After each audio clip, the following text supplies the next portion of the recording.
Hey there, welcome back to I Have Notes, where we talk all things books and romance novels. I'm your host, Brooke Adams Law, and this is my author interview series, Can We Discuss? Today I'm welcoming author Katherine Center. Katherine is one of my absolute favorite romance novelists. She is the author of 13 books at the time of this interview. She's a multiple New York Times bestselling author. Her book, Happiness for Beginners, was made into a Netflix movie and hit #1 on Netflix in 2020. The movie adaptation of her book, The Lost Husband, made the Netflix Global Top 10. So, we are talking today all about her 2026 book, The Shippers, which is out today, the day this interview is dropping. It's available everywhere. You can get your copy at one of the links below. We are talking about the cultural value of love stories, which is Catherine's favorite topic. We are talking about what's happening emotionally for her heroine JoJo at the start of this book. There are no spoilers, so you can watch the interview, buy the book, and read it. And we also are talking about how she makes her romantic leads so dang likable. Let's dive in. Hey, Catherine, welcome to Can We Discuss? I'm so excited you're here. Me too. Thanks for having me. Yay. So we're definitely going to talk about your new book, The Shippers, which by the time this interview comes out will obviously be out. Yay. Very So exciting. But yes, I want to start off talking about cultural value of love stories. And my first question is, because you've written in defense of love stories and romance many times, yeah. do people actively denigrate romance novels to your face, or are you just building a cultural case for why they're important because they are? No, people do not Okay. pick on romance novels to my face because I hang out with romance readers mostly. Yeah, When I go on tour, you. we're all just woo, we're just excited. Sorry, I just like something's messing with me. But what I will say is I grew up in the world that we all live in, right? Yeah. And so when I'm talking about why love stories are important, it's because I know culturally that we don't tend to think of them as important. We tend to really roll our eyes about, we call them Mhm. guilty pleasures, we call them cotton candy, some people call them smut. It's just a kind of all the genres, and there are Yes. many genres, right? There's mysteries and horror and thrillers and literary fiction, and there's all these different kind of categories of books that are trying to do different things to you. Yes. Love stories, which are basically trying to make you fall in love, right? Which is of all the feelings you could sign up for me, that's the obvious number one. Yes. Looking at love stories as the least important or the most or the Mm, most ridiculous or the most unrealistic, to me, that just seems like a kind of a sad cultural affliction that we have where we just mm, refuse to take love seriously. And I just keep thinking that if we did take love more seriously, if we did pay attention to it and honor it and value it as the best of humanity, we yes. might be better at it as a culture. Because we're not great at love. I would say that's not an area where we are like crushing it in our lives. And I'm just constantly, at this point, it's my only topic, just making this argument for why we should take love stories seriously and we should stop rolling our eyes at them because I think they have Yes. a lot to teach us and I think they're very nourishing and good for us.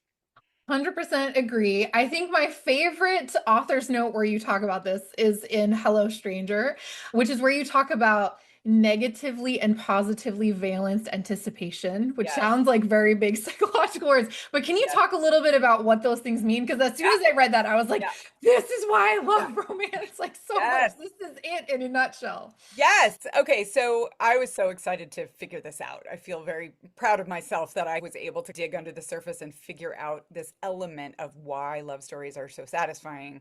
And I've always been really interested in the concept of anticipation because Mm. all stories run on anticipation. Like any genre Yep. has these elements of anticipation. The author is telling a story and dropping little hints along the Yep. way about what's going to come next or there is waiting for us up ahead.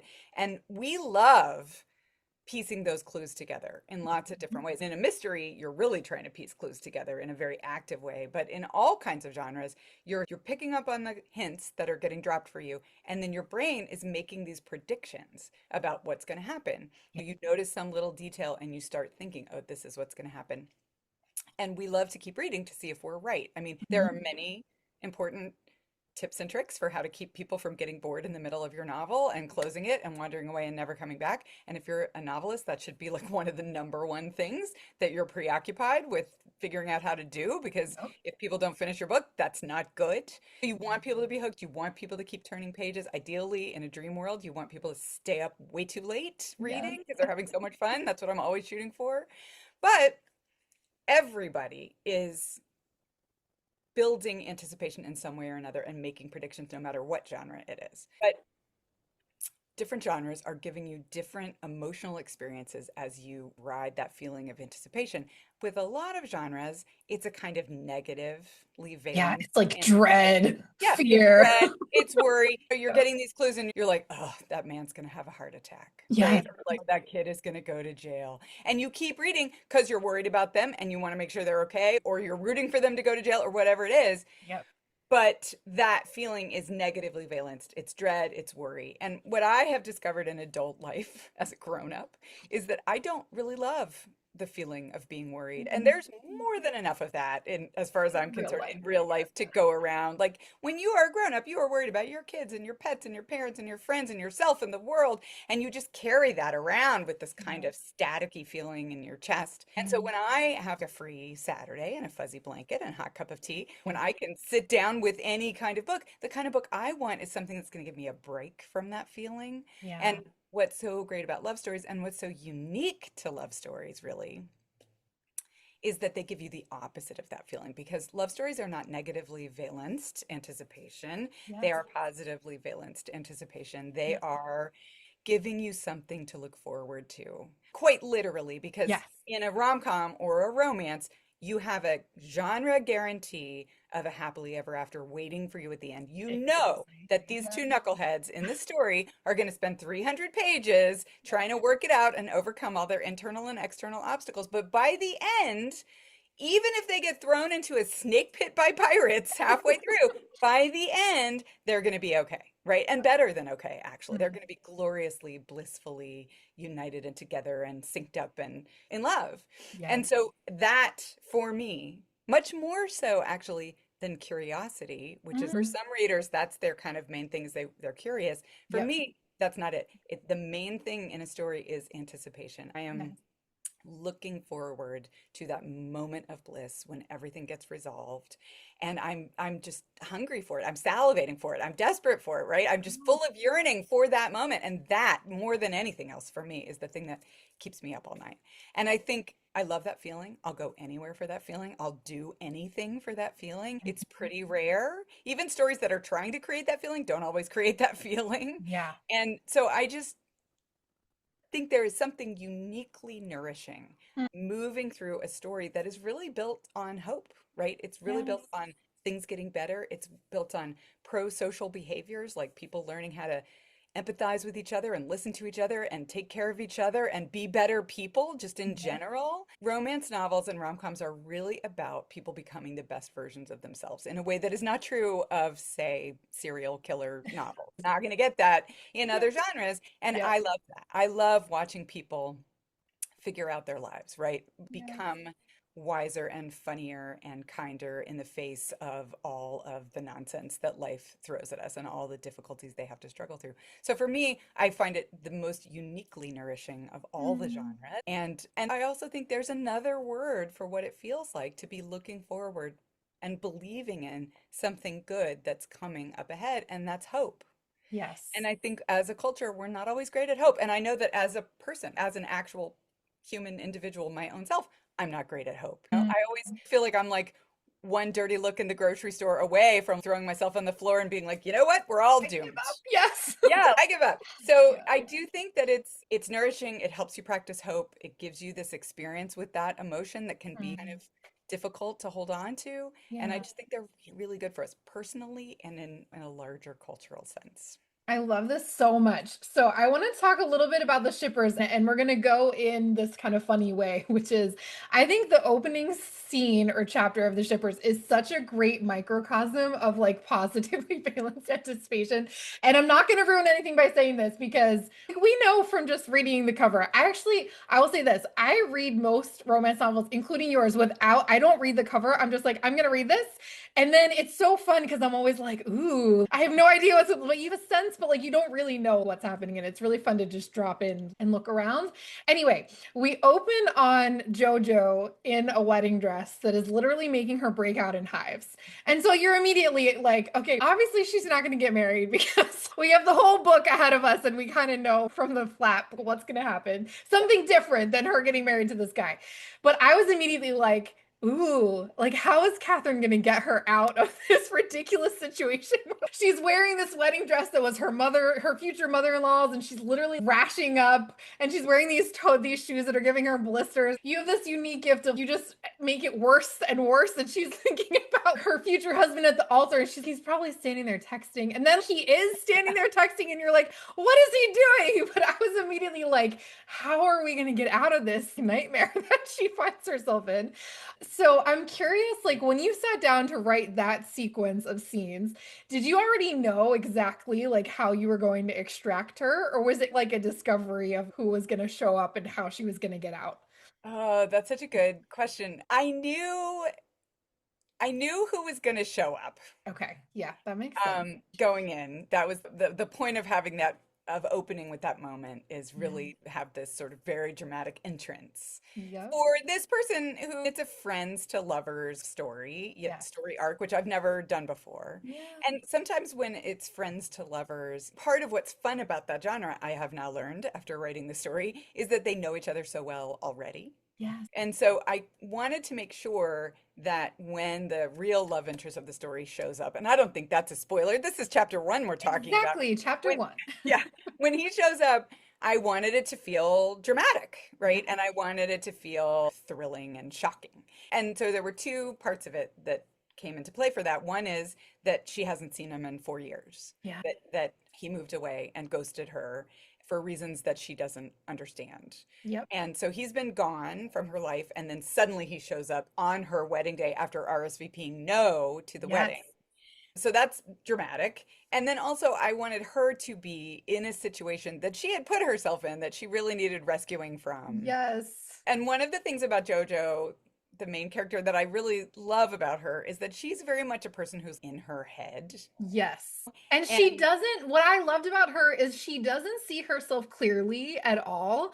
And but it not sometimes I read characters like that and I'm like, sometimes it feels a little unbelievable, but for her it's like she's trying so hard to understand herself psychologically that she yeah, just kind of misses the yeah, point of her entire experience. And I was like, oh, but it makes you feel compassionate because you're like, we've all had those moments where a friend or a family member says something and you're kind of like, oh shoot. And you kind of see yourself in a new light. And I feel like yeah. she eventually has a moment like that, but she has to bumble around for a while. Yeah, Yeah. she has to figure things out. And I think, okay, I have many thoughts on that. One, yes, I agree. We all do that, right? Yes. We all think what we think we're going to think, or And think we what we have think like we the ought to best think, intentions. right? She's making a project for herself, right? She's going on her sister's wedding cruise and I'm gonna land this guy.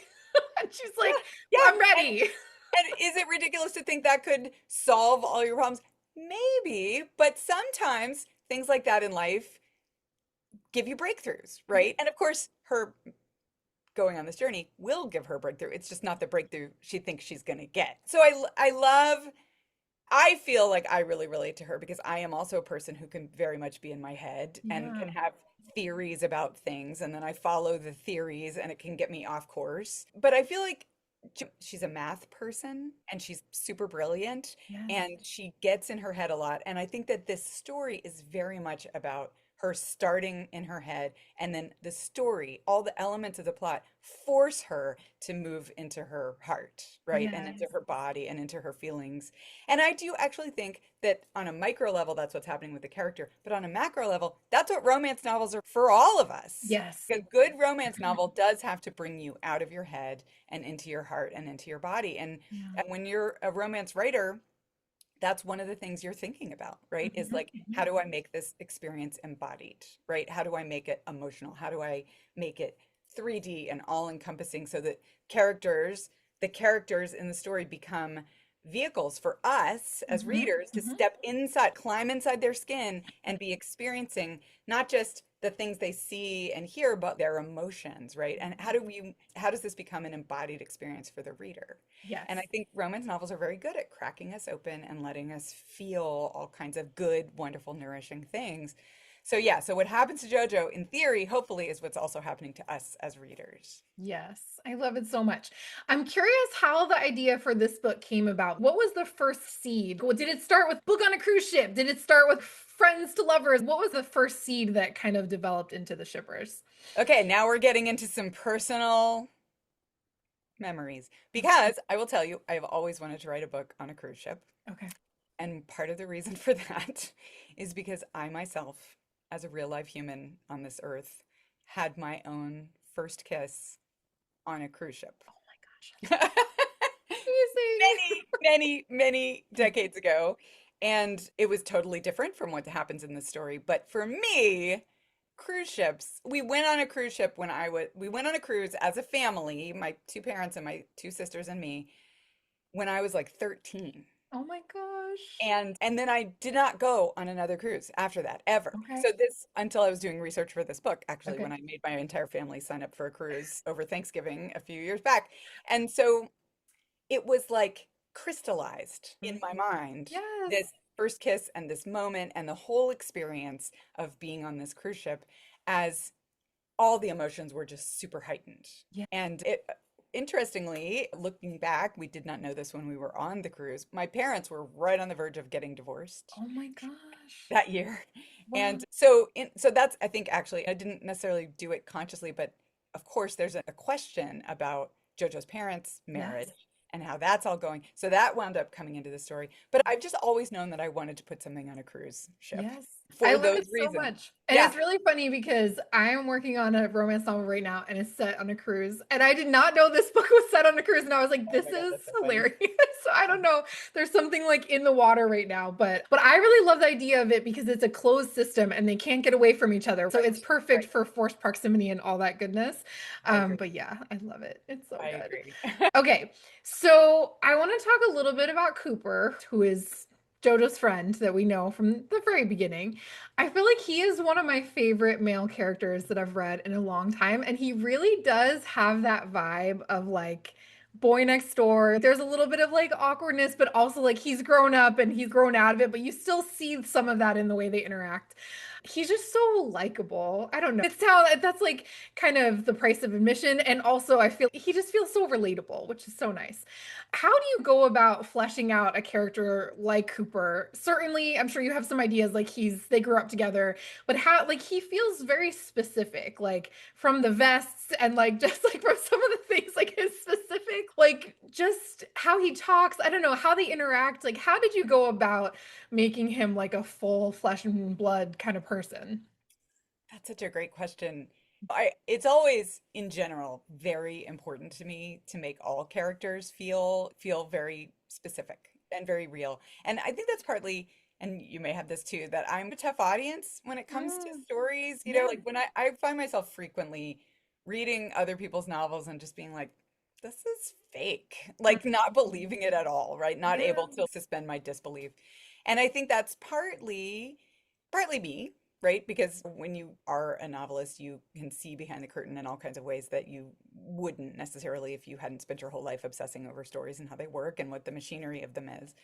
But it's also the writers. I think other people maybe are more generous with writers and just don't need as much help believing Mm. it. Mhm. But if a writer really hasn't made a character specific enough, if they're just inserting generic male here, then I'm gonna be like, what? I don't believe it. It just Yeah. doesn't resonate for me. So it is always a thing where when I am building any kind of character, I try to get very specific about elements. So yeah, like the vest thing, Cooper is always wearing vests. Yes. And that got started because I actually do love men in vests. I I love love a man this. in a Yes. vest.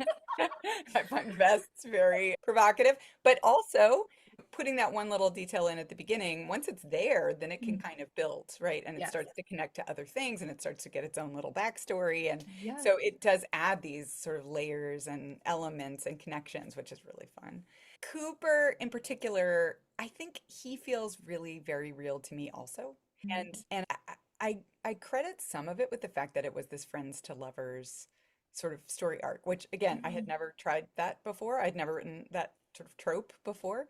And I loved the fact that they knew each other Yes. already at the start of the story. You start and you've already they're already running full speed, right? Yes. And there's this intimacy there, right? There are all these inside jokes, references, connections, memories. Yeah. There's hours and hours that they've spent together. There's stuff that they've done, like falling asleep listening to records on the floor of her high school bedroom, climbing out Mm. on the roof and singing together. They've done all these things already. And so there's what it allowed me to do was just ramp up the banter. Mm. The Yes. The banter banter is, is there from the yeah, get-go, which the is so banter fun. super. It's I think this might be the best banner of any book that I've done, Mm. and part of the or at least the most by volume, the most banter. And it's Mm. because in most of the books that I write, the two sort of romantic leads are meeting each other for the first time Yes. at the beginning, and they have to get to know each other a little bit. But in this situation, they already know each other, and so they can just from chapter two, he's got her in a headlock, right? Yes. And she's telling him that his beard looks like a pigeon's nest, Yes. and so they just can launch right into that stuff. And so it allowed them to tease each other in Mm. very specific ways. And of course, I will say, all the banter that I do in books is just based on the way that my husband and I talk to each I other. love that. He is very funny, and I'm very funny. And actually, the Venn diagram in life of things that we are both interested in, basically two separate circles. I like to watch K-dramas. He likes to watch Icelandic murder mysteries. There's just not a lot of overlap. But the one place where we have this little overlap is we're both funny. I And love that's our main hobby together, right? Like some that. people Yeah. golf. We just try to make each other laugh. We try to crack each other up. Yeah, so I think that it wound up feeling very specific because Cooper could just say all the goofy, teasing stuff from the Yes. get-go to JoJo that my husband says to me, Mhm. right? So yeah, that made it easy. It was really Yeah. easy to write these two characters. It just happened. I was just taking dictation. I love that so much. My husband and I joke sometimes because we also don't have a lot of shared interests or hobbies, but I love each other. We've been married for 15 years. But sometimes we joke we would never meet today if we were like doing online dating. Not because none of our hobbies we would never be matched in some algorithmic way. So thank God we met in person in real life before Yeah, online dating was old really school. I thing. like it. Yeah, it happens sometimes. I'm curious if anything surprised you as you were writing this book. Did anything come through that you were like, oh, I didn't see that coming? Or did you know you've been doing this for a long time? So was it a little bit like, I'm bringing this fresh take, but you're just going about the process? There are always things that surprise me going along. I would say it's usually details along the way. Yeah. Typically, I try to have a pretty good sense of the big things that are Yes. going to happen. And of course, I always start out knowing that we're going to be okay in the end, right? Yeah. There will be smooching at Yes. the end. So I know that going in. And I also, one of the other things that I always know is that the two main characters are going to have things they're struggling with, ideas about themselves that they need to rethink, Yeah. right? Things they have to overcome character-wise, arcs that they have to travel along over the course of the story. So I never start without knowing Yes. what they need to grow and heal from over the course of the story because that Mhm. guides me figuring out the plot because the plot has to pummel them with Mhm. opportunities to face their fears, right? Be courageous, rethink their mistaken assumptions. I know those things going in.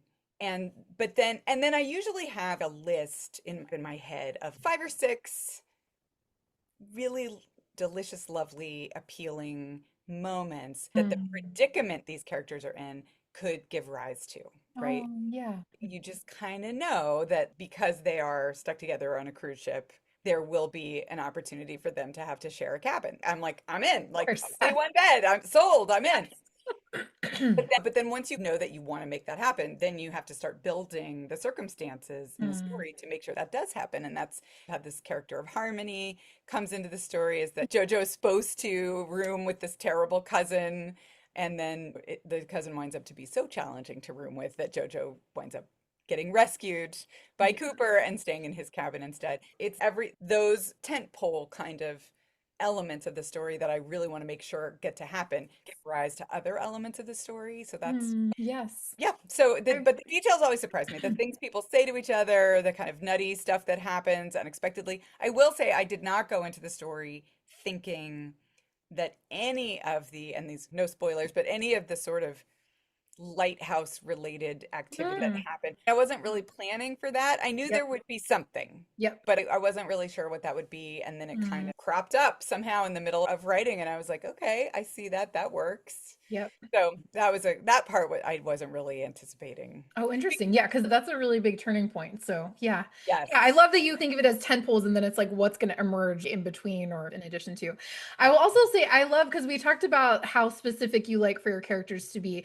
I appreciate that you often give your characters really specific things they struggle with, but it doesn't feel generic, right? So Cooper has a condition and I can't remember the name of it, Oh, but it's claustrophobia. Cleithrophobia. Yeah. So he needs to have an exit, right? But it could have been really easy to call to just be like, oh, he has claustrophobia. A lot of people have claustrophobia. Everyone's heard, people know what that is. But I was like, I've never heard of this before. And I thought it was really interesting. And then, of course, later we find out more about why he has that. And it's such a deep part of Cooper's character.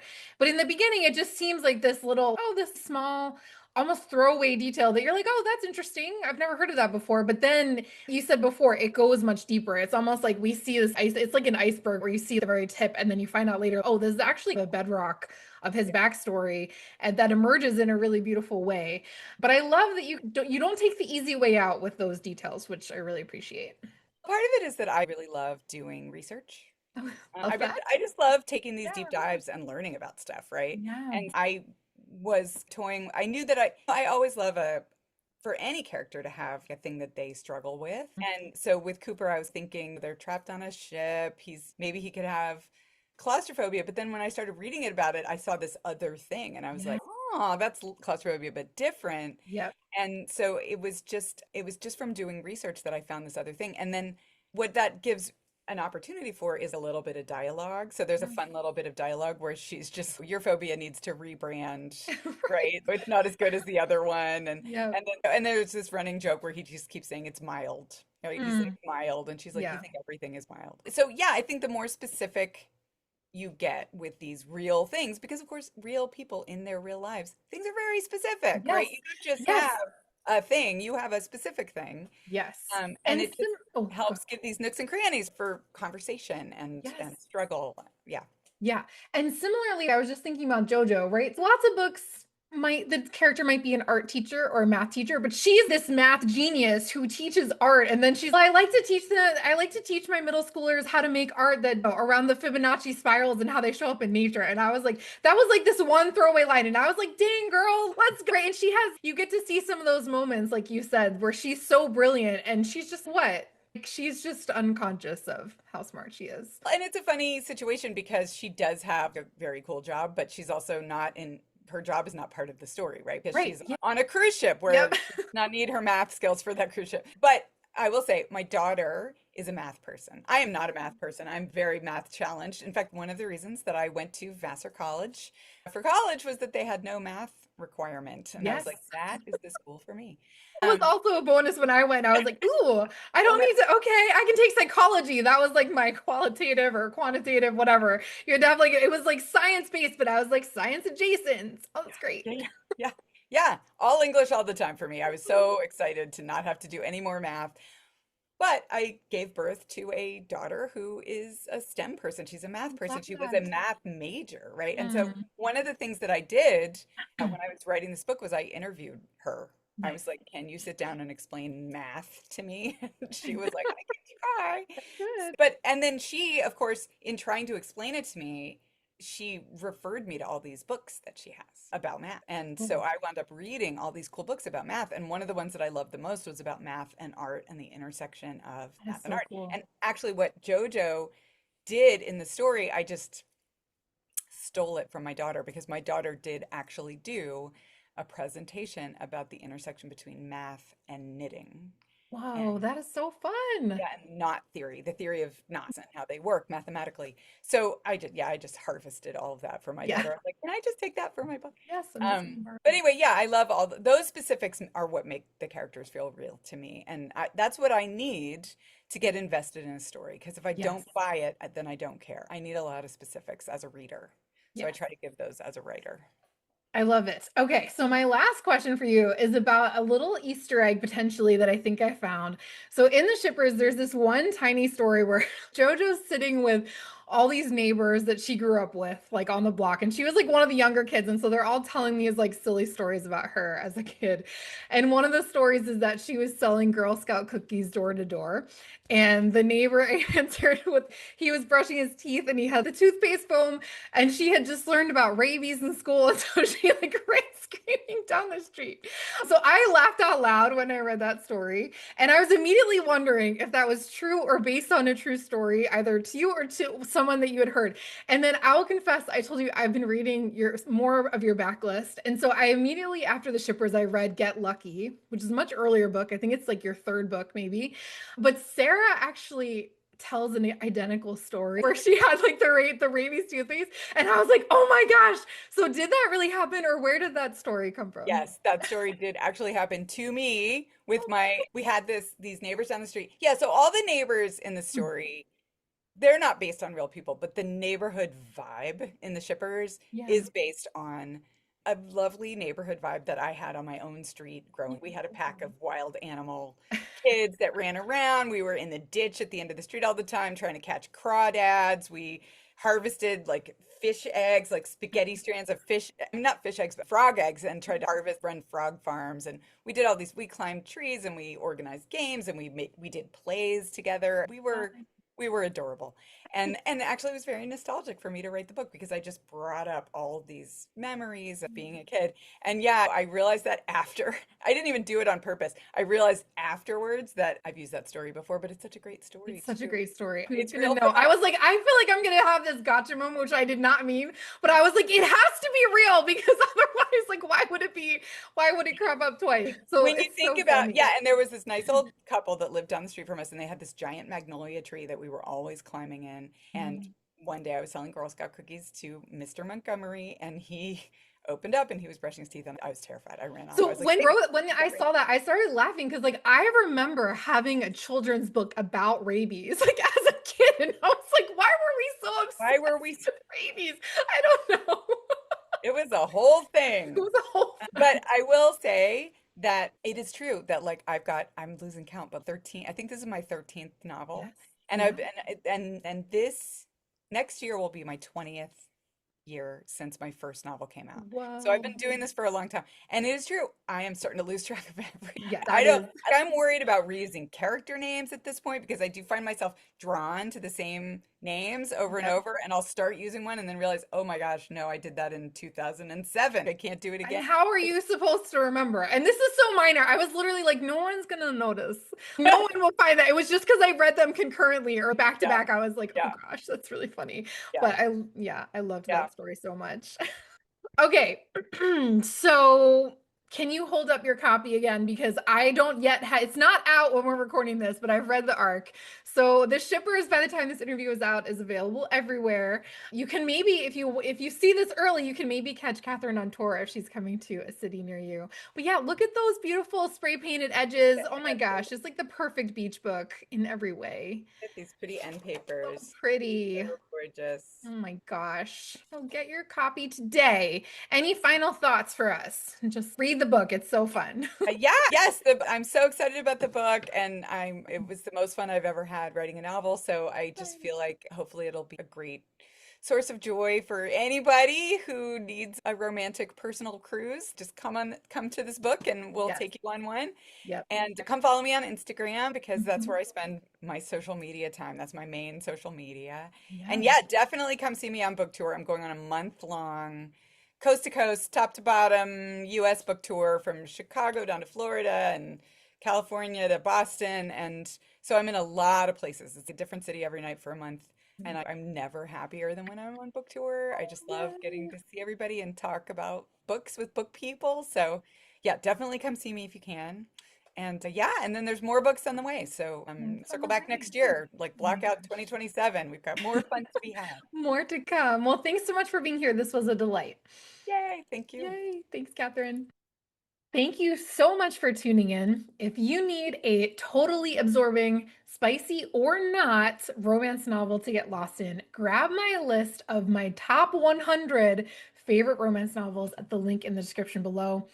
It's juicy, y'all. So if you need your next compulsively readable read, get that list and I'm sure you'll find one on it. See you soon for more romance reader goodness. In the meantime, I'm definitely reading, and you better believe I have notes.